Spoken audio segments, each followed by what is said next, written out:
Phone ఎత్తవే, phone ఎత్తు, phone ఎత్తవే, phone ఎత్తు, phone ఎత్తవే. Hello hello, ఎవరితో ఉన్నావు? ఏ ఇంట్లో ఉన్నారా? ఇంట్లోనా? వీడియో తలిచి ఏంది వీళ్ళు?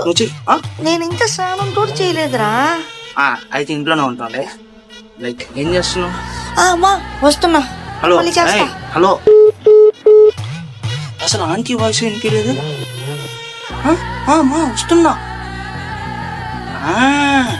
ఎవరో ఫోన్ చేసింటాడు, దాన్ని నా ఫోన్ టచ్ చేసింది. ఇప్పుడు నేను ఫోన్ చేస్తే నేను చేస్తాను. is speaking to someone else. You can wait or call again later. आपने जिस व्यक्ति को कॉल किया है वह अभी दूसरी कॉल पे व्यस्त है. చెప్పరా? ఎవరితో మాట్లాడుతున్నావు? అది స్విగ్గీ డెలివరీ బాయ్ రా. మీ ఇంట్లో నీకు కూడా పెట్టరా? ఎప్పుడు స్విగ్గీనా? ఏంది ఇప్పుడు? స్క్రీన్ పెట్టు. స్క్రీన్ షాట్ పెట్టు. ఏంది పెట్టు. ఫుల్ స్క్రీన్ షాట్ అడిగి నువ్వు ఆఫ్ పెట్టావు. ఏంది? కింద మా ఫ్రెండ్స్ నెంబర్లు ఉన్నాయి, మళ్ళీ ప్రాబ్లం అవుద్ది. అది పెద్ద ఫ్యూచర్లు ఏంటి? నన్ను అనుమానిస్తున్నావు. సరే, ఆ స్విగ్గీ వాడికి నీ నెంబర్ ఎందుకు ఇచ్చావు?